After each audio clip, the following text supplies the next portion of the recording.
Bom, é bom que a gente tem aqui um motor desmontado.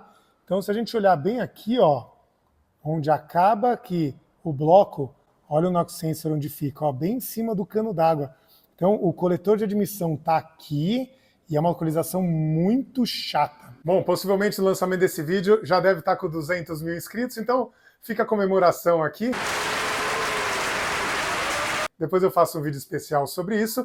Então hoje, para comemorar, nós vamos falar sobre o NOx Sensor. Puta, se tem um sensor que dá problema e que o pessoal tem dúvida, é o NOx Sensor, o sensor de batida. E hoje eu vou explicar como ele funciona e por que ele dá problema nos nossos carros, tá bom? Meu nome é Rafael, carequinha da Químio, e esse aqui é o canal da Ninja Custom Cars. Vamos lá! Ninja! NOx Sensor. NOx em inglês, knock, knock, knock, é batida. Então, o NOx Sensor é um sensor de batida. Bom, você já deve ter escutado a batida de pino. É exatamente isso que esse sensor vai reconhecer. Bom, vamos pensar o NOx Sensor como se ele fosse um microfone ou um fone do motor que ele está escutando a parte interna da câmara de combustão. Bom, eu não vou entrar muito na parte técnica, mas ele é um sensor piezoelétrico que ele tem um cristalzinho cerâmico que, de acordo com a vibração, ele cria uma voltagem, milivolts, que informa para a central. É basicamente assim que o sensor funciona. Tanto que você pode ver que o sensor ele só tem um plug, porque ele não necessita de energia de uma voltagem, como outros sensores do carro, uma voltagem lá da central ou da bateria, para ele funcionar. A própria vibração do sensor vai mandar esse sinal milivolts lá para a central. Bom, mas como esse sensor funciona e como que ele vai identificar a batida de pino? E afinal, o que é essa batida de pino? Hora do desenho. Bom, então aqui basicamente a gente tem o cilindro, tá? O pistão trabalhando para cima e para baixo. Aqui a gente tem a parte do cabeçote, aqui a câmara de combustão. Então nós temos a válvula de admissão, escape e a vela. Bom, então o motor de 4 tempos admitiu ar e combustível, comprimiu ar e combustível, válvulas fechadas, vem a vela, dá a explosão, pum, fase da explosão, abrir a válvula de escape, exaustão, tá? Esses são os 4 ciclos do motor. Quando o pistão está subindo, a gente tem a válvula de admissão e escape fechadas. Neste momento, vai ter a ignição da vela. Então, dentro da câmara de combustão, nós temos moléculas de ar e moléculas de combustível, e na hora que ele comprime, vem a vela e dá a faísca. Bom, então numa combustão normal, quando a vela der a faísca, nós vamos criar uma chama que vai se espalhar por essa câmara de combustão. Mas, diferente de um cenário de combustão normal, quando a gente tem a famosa batida de pino, né, a detonação, a vela vai gerar uma faísca normalmente, tá? Vai ser criado uma chama aqui, mas a batida de pino ocorre quando outra fonte de chama ocorre simultaneamente dentro da câmara de combustão. Nós temos 2 fontes de chama dentro da câmara de combustão. Então essa batida de pino, essa detonação ocorre quando essas 2 frentes de chama se colidem, pum, e criam esse choque dentro da câmara de combustão. Então, é por isso que existe o NOx Sensor, que detecta exatamente isso aqui.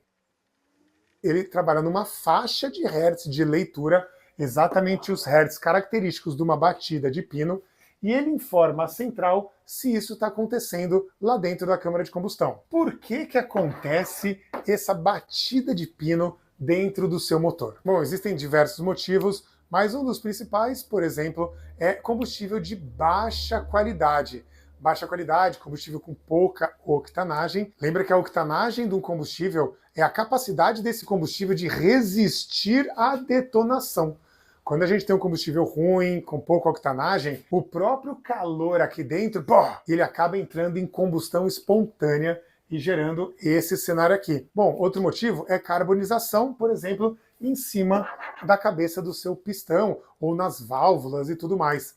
Essa carbonização, esse carvão, é como se fosse uma fogueira que está lá já em chamas e tal, e quando vem a explosão, o calor, ela gera uma outra chama. Então, carbonização dentro, válvula, cabeça do pistão, cilindro e tudo mais, também gera essa batida de pino. E outro motivo também bem perigoso é a mistura pobre. Já falamos sobre mistura pobre, mistura rica, no vídeo sobre som da lambda, aliás, é um vídeo maravilhoso aqui, tem um link aqui na descrição. É o cenário que a gente tem muito mais ar do que combustível na mistura ideal. Lembre-se que muito mais ar do que combustível é o cenário perfeito para acabar com o seu motor, porque você aumenta a temperatura dentro da câmara de combustão.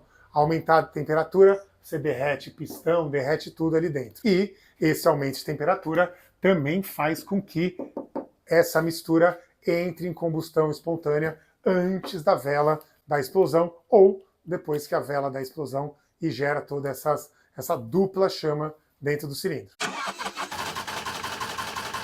Bom, mas e o famoso e terrível erro 23 de Knox Sensor dos nossos Hondas? Lembrando, o DTC 23 é o erro que a gente põe no painel lá, faz o plug diagnóstico, 2 longas e 3 rápidas, é referente ao erro de Knox Sensor dos Hondas, pelo menos. Bom, assim como praticamente todos os sensores do carro, a central ela está esperando um sinal em volts ou milivolts para saber que está acontecendo alguma coisa certa e a leitura desse sensor. No caso do Knox Sensor, ela vai trabalhar dentro de uma faixa e se ela receber 0 de sinal ou um sinal muito alto, ela vai dar o erro 23. Quando ela receber 0, ela vai entender que o sensor simplesmente não está funcionando, porque, independente do funcionamento do motor, ele vai estar jogando um pouquinho de milivolts lá, mostrando que ele está funcionando. E caso ela receba um sinal de milivolts muito alto, ela vai entender que existe algum problema, e aí o erro 23 vai aparecer. Quando o erro 23 aparece, a central faz o motor entrar em Limp Mode. Limp Mode é um modo de segurança que o motor não permite que você passe de um certo giro e tudo mais, tanto que muitas vezes você vê o motor travando num certo giro, porque ela entra nesse modo de segurança, porque já que ela não está sabendo o que está acontecendo dentro do motor, ela entra em modo de emergência para você não estragar o seu motor e ferrar ele de vez. Quando ela receber um sinal 0 aqui de um sensor quebrado, geralmente ela já vai acender, assim que você ligar o carro, ela já vai dar o erro. Mas, se ela estiver tendo um problema ou lendo esse sinal muito alto aqui, geralmente é acima de um certo giro. Então muita gente fala, Ninja, pô, eu tô andando, o carro tá normal, até 2.000, 2.500 giros. Quando eu passo de 3.000, bum, aí acende e dá o número 23. Porque é exatamente nesse perfil, nesse giro, que começa a fazer a leitura, aí ela vai identificar que existe ou não um problema dentro do seu cilindro, possivelmente uma batida de pino, por todos aqueles motivos que eu falei. Mas, como eu falo com o pessoal da consultoria da Ninja, aliás, se você quiser ter consultoria direto comigo, clica ali, ó, clica aqui, seja membro, ajuda o canal e recebe consultoria por WhatsApp direto comigo, tá? Muitos dos problemas desse Knox Sensor é devido à localização do sensor, porque ele fica, como eu mostrei, atrás do bloco, num lugar muito quente. O carro já tem 20, 30 anos, o chicote fica muito esticado, o sensor esquenta. Então, por causa desse tempo, dos motivos do Knox Sensor parar de funcionar, primeiro, verifica chicote, tá? O chicote pode estar quebrado, o fio rachado, plug quebrado, mas o próprio sensor pode estar quebrado. Aquela parte de plástico pode ressecar, ele deixa às vezes entrar umidade dentro daquele cristal cerâmico e essa leitura aqui, ó, fica toda errada. Leitura toda errada, a central não sabe que ele está lendo errado e vai lá e dá o erro 23 no seu carro. Mas nesse cenário aqui, ele vai dar quando o sinal for muito alto, tá? Mas se o sinal passar um pouco, por exemplo, fora da faixa, o que ela vai fazer é informar a central para a central atrasar um pouco o ponto de ignição para tentar sanar esses problemas aí de detonação. Bom, mais uma vez, seja membro do canal aqui, tenha consultoria diretamente comigo, fala diretamente comigo e ajuda o canal também a se manter, porque conteúdo assim não tem visualização e dá muito trabalho, tá bom? Meu nome é Rafael e esse canal da Ninja de São Carlos, 200 mil inscritos. Valeu!